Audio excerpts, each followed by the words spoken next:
This is my son, Alexander. He died at 14 years old from fentanyl poisoning. This is our daughter, Jessica. She was 29 years old when she was killed by fentanyl. This is my daughter, Alex. She was murdered at 20 years old by a drug dealer who sold her a counterfeit pill made of fentanyl. This is my son, Daniel Joseph Puerta Johnson, killed at the age of 16 by illicit fentanyl. You're hearing from just some of the parents whose children were killed, their lives cut short by fentanyl poisoning. These parents participated in a documentary called Dead on Arrival to raise awareness about the dangers of fentanyl. They're demanding stiffer penalties for dealers who sold their children the drug. Among them is Steve Filson, whose 29-year-old daughter, Jessica Filson, and her 30-year-old boyfriend, Nicholas Castillo, were found dead in her Redlands home in January of 2020 from a fentanyl overdose. The couple thought they had ingested cocaine. Steve Filson is the Secretary-Treasurer of Victims of Illicit Drugs, also known as VOID, and he's with us now. Steve, welcome. Thank you so much for coming on. I'm so sorry to hear about the loss of your daughter, Jessica, and her boyfriend. If you could, talk to us about what happened in 2020 when you learned of her death. Well, good morning, and thank you for having us on your show this morning.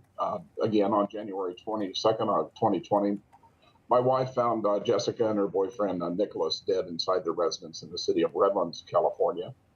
Subsequent toxicology results found that they had succumbed to illicit fentanyl. They had been celebrating Nicholas's upcoming birthday and had ordered some cocaine that, unbeknownst to them, fentanyl had been added to.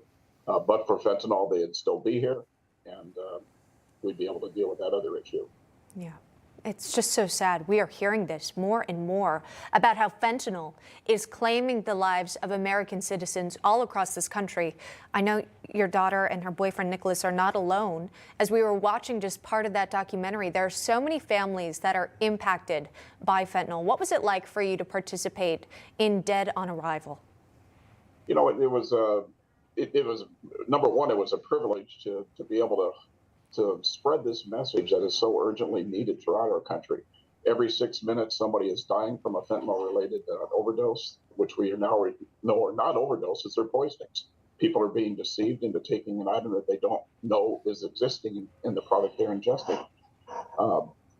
We have found that the video itself is very revealing to people. It spreads the message very effectively. And particularly in the schools, it provides us the opportunity to tell our story. And it opens up in a very, very effective dialogue between us and the students to get that message across. You're a father, of course. You also have a background in law enforcement. And I'm wondering, what does accountability look like for your family and for the loss that you've experienced? Yeah, I'm a retired police officer. I've worked 31 years in the city of San Bernardino in the San Bernardino County Sheriff's Department. I think what has happened in our country is accountability and consequences have completely disappeared.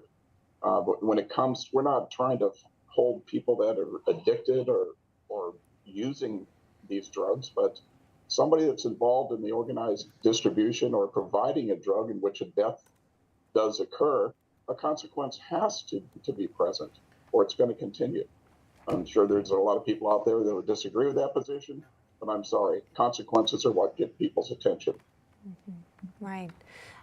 You know, there's also been so much talk about just awareness that it is out there, having the conversations. I know it can be uncomfortable, right, talking about drug use, but just to get it out there, and then also the importance of Narcan. Is that a message that you believe is important to get out there as well, just to have it available to potentially save people's lives? Well, of course, one form of harm reduction is the ability to reverse the effects of an opioid, and the most effective method in doing so is administering Narcan. I'm on staff at a public safety academy, which is a charter school here in San Bernardino, and I have Narcan with me. We've distributed it to our entire staff. The staff has been trained, and it's in each classroom. Hopefully, we never have to use it. But everybody, every school district, businesses throughout the country, and personally, people should have it in their possession in the event it's possibly needed. Right. It will save a life.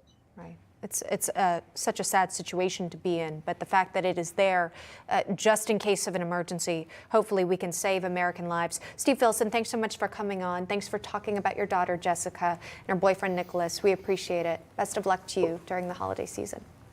You as well. Thanks for having us.